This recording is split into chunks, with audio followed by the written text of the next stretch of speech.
یا ایھا الذین آمنوا لا تاکلوا اموالکم بینکم بالباطل، ایمانو والو تم ایک دوسرے کا مال ناجائز طریقے سے نہ کھاؤ۔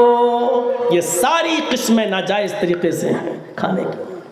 تیسری چیز اللہ کے نبی نے بتائی، وَرِبَ الْجَاهِلِيَّةِ موضوع، میں نے جاہلیت کے سود کو، بیاج کو میں نے اپنے پیروں سے روند دیا۔ قرآن سود کے بارے میں کیا کہتا ہے؟ یا ایھا الذین آمنوا لا تأکلوا الربا اضعافا مضاعفۃ، ایمانو والو تم سود کو دگنا چوگنا کر کے مت کھاؤ۔ ہم نے 1 لاکھ روپیہ تمہیں دیا، لاؤ 1 سال کے بعد تم ہمیں 2 لاکھ دے دینا یا 1.5 لاکھ، ٹھیک ہے، نہیں دے پائے 2 سال کے 3 سال ہو گئے، وہ 1 لاکھ تھا میرا، آپ نے دوسرے سال نہیں دیا، تیسرے سال میں 3 لاکھ ہو گیا، چوتھے سال میں 4 لاکھ ہو گیا، 1 کا 2 ہو گیا، 2 کا 4 ہو گیا، 4 کا 6 ہو گیا۔ اللہ نے اسی کو منع کیا ہے، ایمان والو تم سود کو دگنا اور چوگنا کر کے مت کھاؤ، منع کیا۔ اور پھر اسلام نے سود کے بارے میں اتنی بندشیں باندھ دی ہیں کہ اللہ کے نبی صلی اللہ علیہ وسلم نے فرمایا، ابن ماجہ کے الفاظ ہیں، حضرت ابو ہریرہ اس حدیث کے راوی ہیں، اللہ کے نبی فرماتے ہیں الربا 70 حوبا ایسرها ان ينكح الرجل امه۔ اللہ کے نبی صلی اللہ علیہ وسلم فرماتے ہیں کہ سود کے 70 درجے ہیں، سنیے، اور ربا 70 حوبا، سود کے بیاج کے 70 درجے ہیں۔ سب سے ہلکا درجہ اور آسان درجہ کیا بتایا؟ ایسرها ان ينكح الرجل امه، سب سے ہلکا 70 درجوں میں سب سے ہلکا درجہ یہ ہے کہ ایک مرد اپنی ماں کے ساتھ نکاح کرتا ہے۔ کیا کوئی مرد اپنی ماں کے ساتھ نکاح کر سکتا ہے؟ بتانے کا مقصد کیا ہے اس حدیث کے اندر؟ کہ جس طریقے سے ایک بیٹا اپنی ماں کے ساتھ نکاح کرنا چاہے تو اس کی کوئی شکل نہیں ہے جائز ہونے کی۔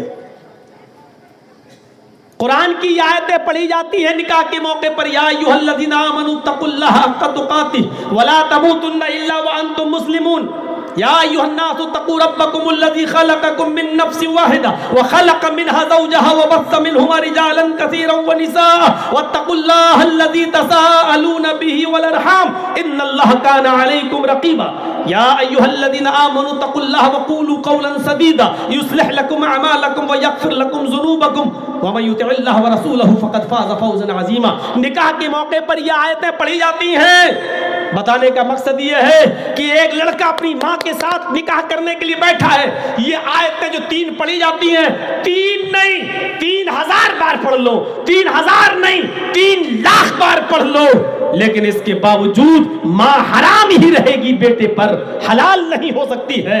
اسی طریقے سے سود کو چاہے کتنا بسم اللہ کہہ کے کھاؤ، چاہے پورا قرآن پڑھ کر سودی کمائی پر اور سودی رقم پہ اوپر کھاؤ، سود حرام ہی رہے گا۔ جس طریقے سے ماں بیٹے پر حرام رہتی ہے اسی طریقے سے سود حرام رہے گا، کسی قیمت پر حلال نہیں ہو سکتا ہے سود۔ ان ينكح الرجل امه، جس طریقے سے سود کا سب سے ہلکا درجہ یہ ہے کہ ایک مرد، ایک آدمی اپنی ماں کے ساتھ نکاح کر لے۔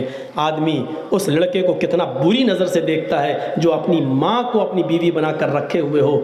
بتانے کا مقصد یہ ہے کہ سماج والوں، گاؤں والوں، نارائن پور والوں، معظم پور والوں، شری رام پور والوں، لکھی پور والوں، بلیا ڈنگا والوں، کلیا چک والوں، مالدہ والوں، جتنا تم اس آدمی کو بری نظر سے دیکھتے ہو جو اپنی ماں کو اپنی بیوی بنا کر رکھا ہے، اس سے 70 گنا بڑھ کر تم اس آدمی کو بری نظر سے دیکھو جو سود کھاتا ہے۔ سود کا یہ سب سے ہلکا درجہ ہے، اور جو 69 درجے جو ہیں وہ اس سے بڑے بڑے ہیں۔ یہاں تو کھانے سے مطلب ہے چاہے جیسا ہو، ہماری دعوت آنی چاہیے، اور باقاعدہ مانگتے ہیں، دیسی ہے، کیسے حلق کے نیچے اتر جاتا ہے اور کیسے ہمارے ضمیر گوارا کر لیتے ہیں۔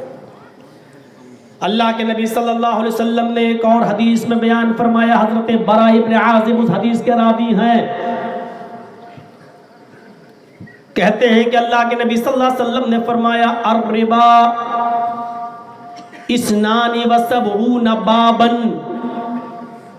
وَأَدْنَاهَا مِثْلُ إِتْيَانِ الرَّجُلِ عَلَى أُمِّهِ۔ اللہ کے نبی نے فرمایا سود کے 72 درجے ہیں، دروازے ہیں۔ اس حدیث میں 70 بتائے، اس میں 72 بتائے، اس میں درجے کہے، اس میں دروازے کہے۔ الربا 72 بابا، سود کے 72 دروازے ہیں۔ وہ ادنا، سب سے قریب دروازہ کون سا ہے؟ مثل اتیان الرجل امہ، کوئی شخص اپنی ماں کے پاس زنا کی نیت سے آتا ہے اور اپنی ماں کے ساتھ زنا کرتا ہے، یہ سب سے قریب دروازہ ہے، سب سے قریب دروازہ یہ ہے سود کا۔ اب 61 دروازے کیا ہوں گے جب سب سے قریب دروازہ یہ ہے کہ انسان اپنی ماں کے ساتھ زنا کر رہا ہے؟ کہاں ہیں ہم؟ سود کے بارے میں ہم تصور کریں روح کانپ جاتی ہے۔ ایک اور حدیث سن لیجئے، اللہ کے نبی صلی اللہ علیہ وسلم نے فرمایا درہم ربا یاکلہ الرجل وہو یعلم،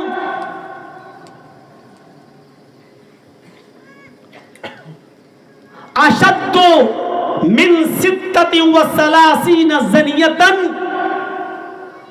اس حدیث کو امام طبرانی میں نقل کیا ہے، اور علامہ البانی اس حدیث کو اپنی سلسلۃ احادیث الصحیحہ کے اندر نقل کر رہے ہیں، یعنی یہ حدیث صحیح درجے کی ہے۔ کیا ہے؟ درہم ربا۔ ابھی تک تو سود کے بارے میں سنا، اتنے دروازے، اتنے درجے، اتنے وہ ہیں۔ یہاں کیا فرمایا؟ درہم ربا، 1 درہم کھانا سود کا، پیٹ بھر کے چھوڑ دو۔ 1 درہم، جس نے سود کا 1 درہم کھایا، درہم ربا یاکلہ الرجل وہو یعلم، اور آدمی جان بوجھ کر کھائے 1 درہم سود کا، 1 درہم جسے انسان کھاتا ہے اس حال میں کہ وہ جانتا ہے کہ یہ سود ہے، وہ جانتا ہے کہ بینک میں میں نے 1 لاکھ جمع کیا تھا، 6 مہینے کے بعد 1,03,000 ہو گیا ہے، یہ 3,000 وہی ہے، اس کا 1 روپیہ 1 درہم اس میں سے کھانا، درہم و ربا یاکلہ الرجل وہو یعلم، وہ جانتا ہے کہ یہ سود کا ہے۔ اشد من 36، 30 اور 6 36، یہ 36 مرتبہ زنا کے برابر ہے۔ اشد من 36 زنیتن، گویا کہ اس نے 36 مرتبہ زنا کیا ہے۔ سود کا 1 درہم کھانا یہ سخت ہے، زیادہ ہے، 36 مرتبہ زنا کرنے سے بھی سخت ہے۔ ہم یہاں سے اندازہ لگائیں ہم سود کھا رہے ہیں۔ اور حضرت جابر ابن عبداللہ کی اس حدیث نے تو کلیئر کر دیا، لعن رسول اللہ صلی اللہ علیہ وسلم آکل الربا وموکلہ وکاتبہ وشاہدیہ وقال ہم سواء۔ اگر کسی کی نوکری بینک میں لگی ہوئی ہو تو وہ معاف کرے ہمیں۔ اللہ کے نبی نے فرمایا اللہ کی لعنت ہو اس آدمی پر جو سود کھاتا ہے، آکل الربا، سود کھانے والے پر، وموکلہ، کھلانے والے پر۔ سود ملا ہمیں اور ہم کھلا رہے ہیں آپ کو، کھانے والے پر بھی لعنت، کھلانے والے پر بھی لعنت، وکاتبہ، سود کا کاروبار لکھنے والے پر بھی۔ ہم سود نہ کھا رہے ہیں نہ کھلا رہے ہیں، لیکن ایک بینک میں جرجی صاحب کام کر رہے ہیں، پرائیویٹ بینک ہے، لیکن ہم اس میں سودی کاروبار لکھ رہے ہیں۔ ہاں تم نے 1 لاکھ جمع کیا، 6 مہینے کے بعد ہم 1 لاکھ کو 1,03,000 کر رہے ہیں، 4,000 کر رہے ہیں، 5,000 کر رہے ہیں، لکھ تو رہے ہیں، ہم کھا نہیں رہے ہیں، کھلا نہیں رہے ہیں، لیکن لکھ رہے ہیں، اس پر بھی لعنت۔ اور شاہدیہ، دونوں طرف سے گواہی دینے والوں پر۔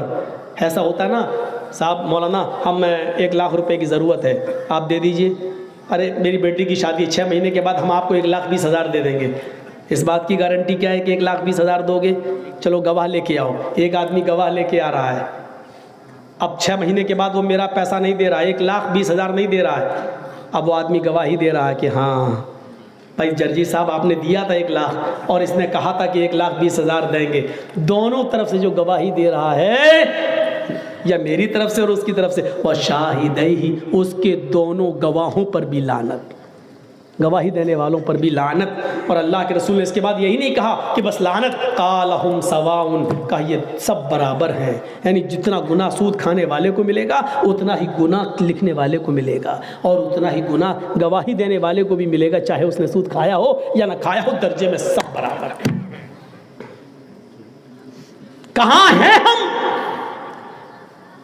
چلیے 3 چیزیں ہو گئیں.